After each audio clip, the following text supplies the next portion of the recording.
Welcome back to this week's episode of Success Through Connection. Today, I have a really cool guest. Her name is Halle Eavelyn. So I like to always tell everyone, don't forget, you need to subscribe to the channel. And let me tell you a little bit of how I met Halle. I'm going to keep it really short because we're on a tight timeline today. So I met her, how I meet a lot of people, on LinkedIn. She was following me. I was following her. We had good conversations. So I invited her to be a guest. What I really loved was the fact that she has written a new book that's what we're going to talk about, her book, which is really cool. She's been on she's been featured in Time Magazine, USA Today, Good Morning America. She's a wealth of knowledge. She's a wealth coach and a speaker and a writer. She helps women clear their mindsets to come up with a better vision for financial power and freedom.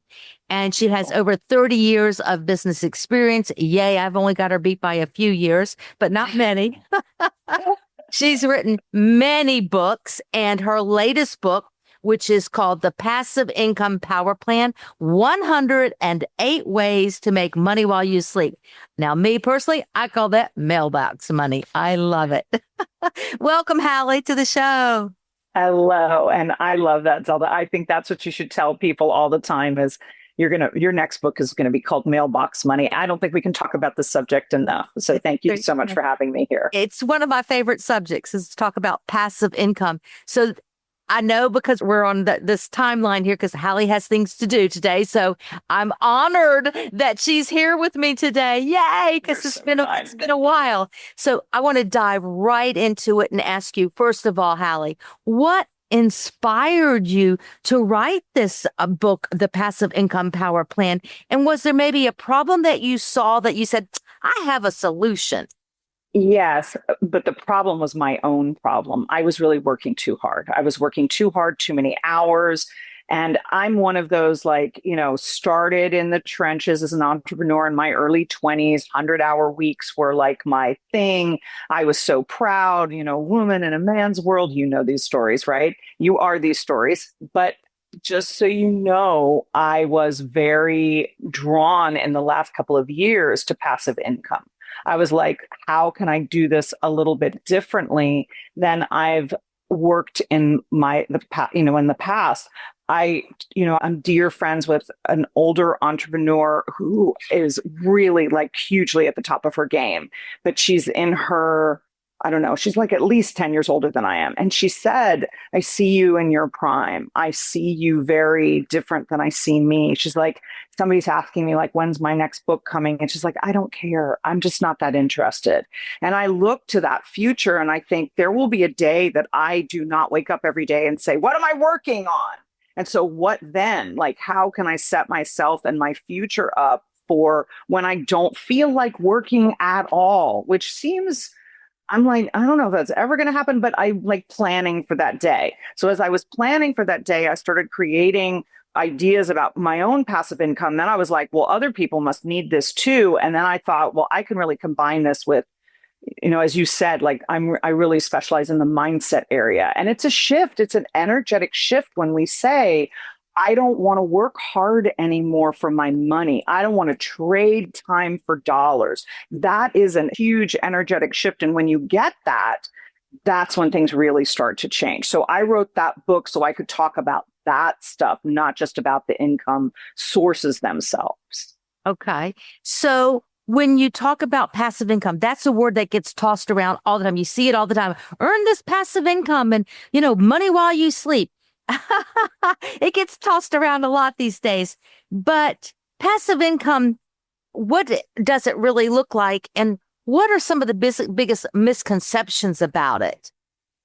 Well, I'll tell you the biggest misconception about it is when I say make money while you sleep, people think, okay, I'm going to go to bed and that's how I'm going to start earning the money. And that is the big misconception. It's not magic money. It's just money that you have created that income once, and then it continues to bring money in over time. So that's a big shift. It's think in terms of work up front to create a stream of income that lasts.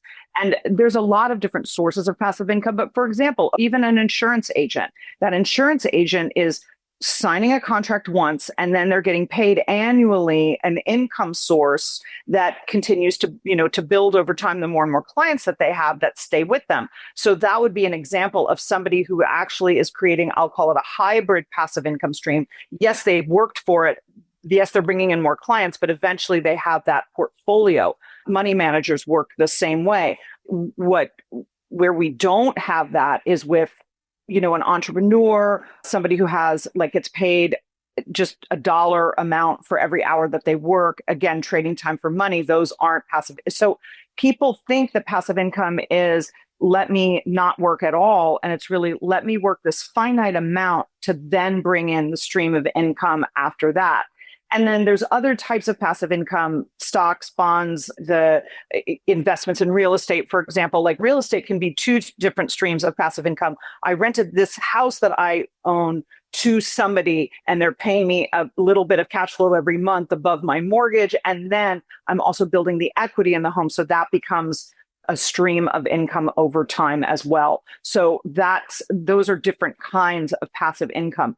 I feel like a lot of the misconception comes from this very American approach to, having a job, right? To working a 40 or 60 or 100-hour week in exchange for a paycheck. And when you start kind of breaking that structure, then I think it leaves room for a lot of different passive income opportunities. Yeah. When you mentioned real estate, it hit home with me because my son and I have a real estate company. And one of the things we do is we do property management. And to me, that's, you work when you have to work, but the money is coming in when you're not sleeping, but the cash flow is there. And I don't have to sit there every day and work a 9-to-5 job. My daughter reminded me of that this morning, actually. She says, you're not punching a clock, Mom. I'm like, yeah, you're right. I don't have anything to complain about. So, and that can be very freeing. Yes, very freeing for a lot of people. It was. I mean, she knocked me over the head with that this morning. And I was like, you're right. I have a lot to be grateful for. So not punching a clock, and I haven't in I don't know how many years. Too many. Not too many, but I don't want to reveal my age. So your research showed that 72% of adults feel stressed about money. And I know that's one of your subjects. So how does this statistic affect women differently than men stressed about money? Yeah, it's a great question. And the thing that I feel is the most affected is our sense of safety. So do enough research to know men and women just have a different approach to money. But I'm going to say something really important because this is the other statistic that I think is even more important than this. Women have really only had access to their own bank accounts, credit cards, and mortgages in their own name for 51 years in October of this year, 2025, right? So last year, October 2024 was the 50th anniversary of that. Now, 50 years is a long time. Not really, because it's only it's only 2 generations. So those of us who are, in our 50s now, we were born into a time when women were just getting access to their own cash. But on the other side of this, we've got 3,000 years of that money does not belong to you. It can be taken away from you. It belongs to your husband. It can be used to pay his debts. When you have money, it goes to him. I mean, anybody who's watched Downton Abbey or The Gilded Age has seen how women, even wealthy women, suffer when their men have bad financial situations. So even if the woman has a lot of money, it's like those rights are completely eroded by the man literally covering her. There was this thing called coverature that started in the 12th century and has continued until this last century. So women just don't have a lot of safety when it comes to money. And if you believe in past lives, then think about it as this happened to me in a past life, even if it didn't happen to me in this life. And by past lives, I mean many of your past lives were probably like that. If you don't believe in that, just think of your ancestors. You come from a very long line of women who did not have access to their own money. So that is also very unsafe. So when we have stresses about money, they're not just today's stresses. They're historical, going back thousands of years stresses of this doesn't belong to me. I can't do anything with this. And by the way, if I had a Bitcoin for every time a woman said, I did not learn this in school, therefore I am not good at money, I would never work again, because this is the universal story when nobody learned it in school, not even the boys. I was going to say nobody. Yeah, but the boys were then taught by their dads, their uncles, their workplaces. There's just been a different approach. And there's no offense to men. It's just for women, it's like we now need to own our power around this. We now need to take radical responsibility for the fact that we don't have access to that. We didn't have access to that, and now we do. And so the game is different. So we don't have to play it the way that we always did. Oh, yeah.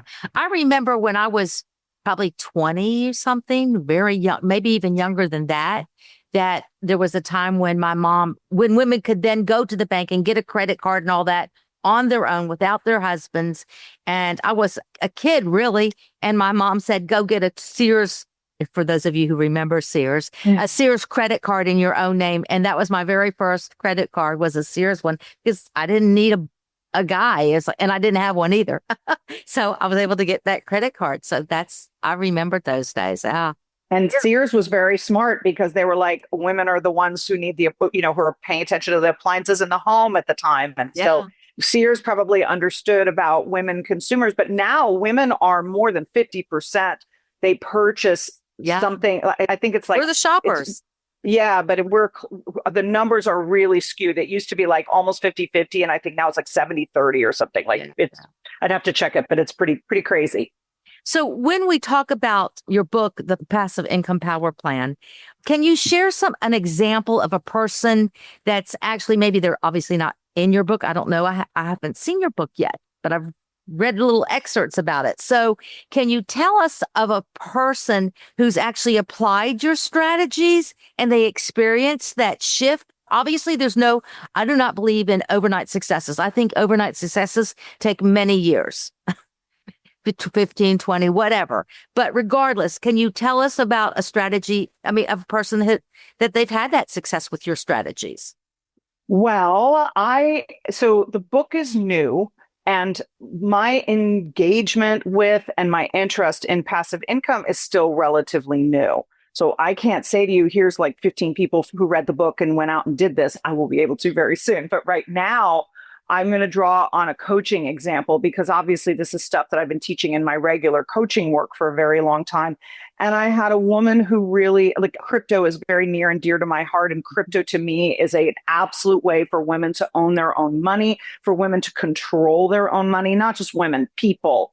But because it's a very disruptive and it really has a lot of feminine qualities. It's disruptive. It has a lot of flow, and it has a lot of creative power in it. Those are feminine qualities. Just if you just looked at the buckets of masculine qualities versus feminine qualities, crypto is very feminine. And that's not in the sense of like boy, girl. It's not sex gender, driven. It is specific to the energetic flows of the masculine, the sacred divine masculine and feminine. So I love crypto for women, because the other thing is, when a woman says to me, well, I can't learn about whatever, I'm like, well, gee, crypto's only been around for 10 years. Everybody's still figuring it out. Go with that one, because it's still in kindergarten, and you feel like you are too. And then women are like, oh, okay, I can get it. I love that. I'll get on with that. So I had that happen. I have a program called Crypto Curious, which is an online program. If somebody's interested, you can go to iamcryptocurious.com. But I also have taught this class live in the past. So I had a client, she was a private client, that she came to this program. She went through my 6-week Crypto Curious program live. And during that time, she started thinking about a passive income stream for herself and ended up investing in Bitcoin. And she did it at a time when she needed to sell her house, and she took the money and put it into Bitcoin. And I just heard from her like 6 months ago. She said, I want to thank you for my financial freedom. I never need to work again unless I want to. And I thought that was just such a beautiful thing, because crypto can change a life so quickly. And when you get educated, you understand where it is, where it's, I don't want to spend a bunch of time on crypto, but where it's coming from and where it's going. And when you see it as I do, which is as the new energy of money, you can then begin to empower yourself around it. And I actually have a free call on iamcryptocurious.com, so people can check that out there. Also, be sure we'll put that in the show notes. Don't Good, thank you. we'll absolutely do that. So, what are some common mistakes that people make when they're trying to make some passive income, and what can they do to avoid that? Oh, good question. Good question. Okay. So first, a big common mistake, and this is what I talk about throughout the passive income power plan, is not getting started. That's a big deal. They do a lot of not getting started. People are going to die with their book in them, their song in them, their play in them, their painting in them, and their passive income streams in them because they're afraid to get started. They say, I don't know, I don't understand. So that's a very big key that I teach in the book is take that first, the question I ask is, what is your next smallest step? So what is the next smallest step you could take around creating passive income? And then I would say other mistakes people make are going too big too soon. So you can get started like if you're passive, like if let's say you want to make $10,000 a month in passive income, not an unreasonable amount at all. I have done that and much better than that over the years, creating passive income streams for myself. But let's say you wanted to get started. Do you get started with $10,000 a month? No, you get started with $100 a month. Or if you're really lucky, if you're doing real estate, sometimes it's $1,000 a month, but you can get started on $100 a month. The question is, what are you doing? And can you create a replicatable system that then you can scale?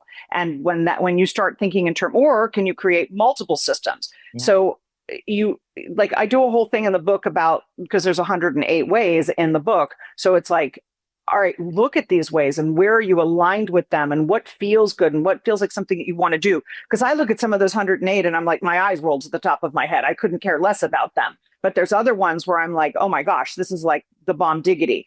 And I have one of the programs that goes along with this. I actually created an audio that's called like my 12 favorite passive income streams, because I want to help people hear like why I like stuff.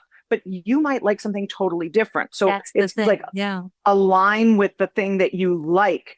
Don't just go. So many people go for the job that they think is going to make the most money. They don't ask the question first, what do I want? What feels good to me? What do I like? You got to like what you're doing. My daughter has created some Etsy shops, and the first one did very well, but then she just got bored with it. She goes, I'm not going to do this anymore. And so for a couple of months, she did nothing. And then she was just sitting around and she came up with a new idea. And at first she was only making maybe $10 a week. And I just said, you keep plugging at it and it will grow. And just like your last one did, it did very well, but she just got bored with the product. But now she's doing great again. And it's like, it's great to see. This is like little passive income for you. So there's your mad money. Absolutely. One day you'll make thousands of dollars a month. Yeah. So you just have to keep at it. Not every stream has that potential, but you can see over time, is this unlimited or is this limited? And then what you learn from your first stream, you can apply to your second stream, your third stream. And so it can really help you to grow. Yeah.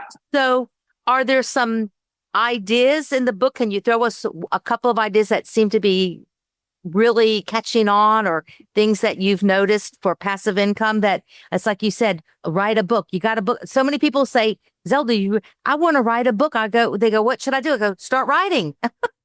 Yeah, exactly.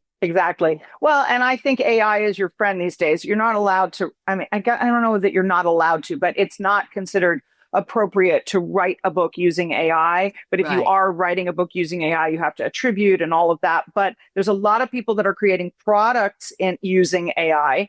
AI has been an absolute game changer, and I talk about it all the way through the book because there's so many things where you can now use AI to help you create an online program. You can help you find resources that you couldn't find before. Let's say, I'm just making this up, but let's say you have like a pile of songs in your head and you're like, well, what am I going to do with this? I don't live in Nashville. That's not an excuse any longer, because there's going to be some online version of Nashville and AI can help you find it. So whatever it is that your ideas are, I think AI makes them easier. And then you can also use AI to ask the questions.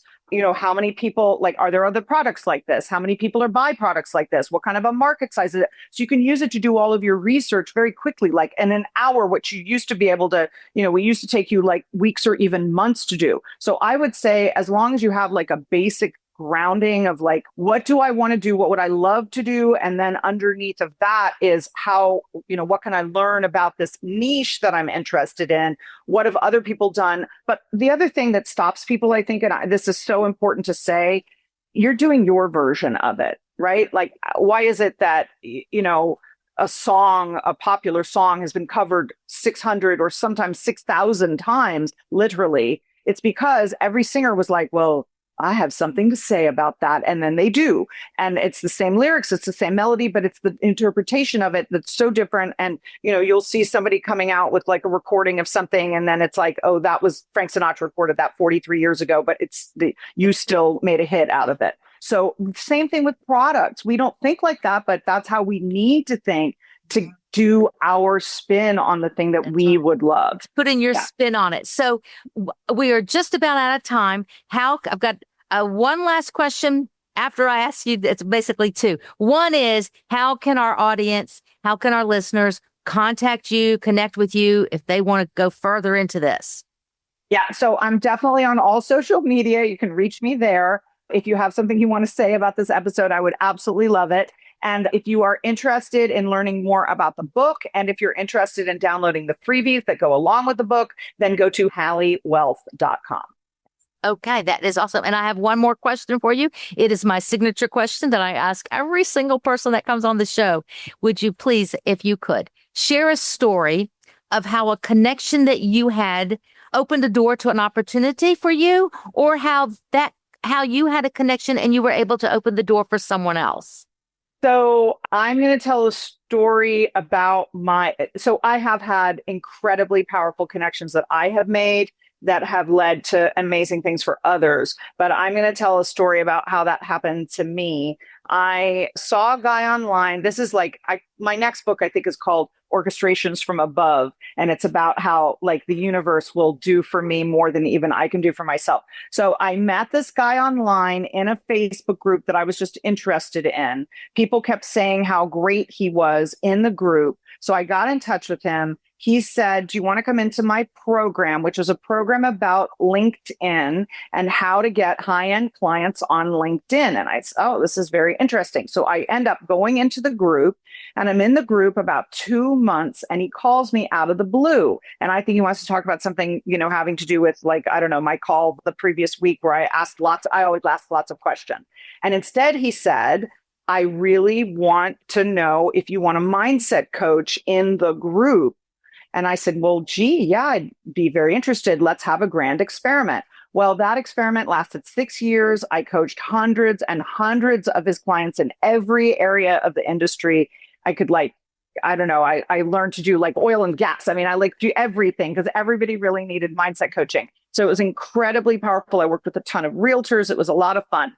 Then I found out about 5 years into it that he had been talking to the guy that owned the Facebook group, whose name is Russ Ruffino. He's like huge in the online space. He had been talking to Russ Ruffino, and Russ had said to him, when you get a mindset coach, that's the game changer. When you get a mindset coach for your group, that's a game changer. And my face had popped into his head.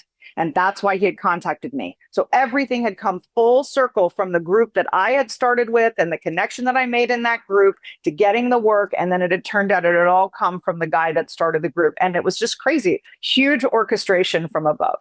That is an awesome story. It's like, that's how it happens. It's one connection. Yes. So I always say success does not happen in isolation. It happens because you reach out, and you have to keep reaching out because connections are today's currency. Connections are the new power move. So I tell my audience, keep connecting, keep reaching out. That's the end of our show for today. I hope that you enjoyed talking to Halle. Make sure you check her out on the contact information that she gave you, and we'll put them in the show notes as well. So until next week, I'll see you then. This is Zelda Greenberg with Success Through Connections. Don't forget to subscribe.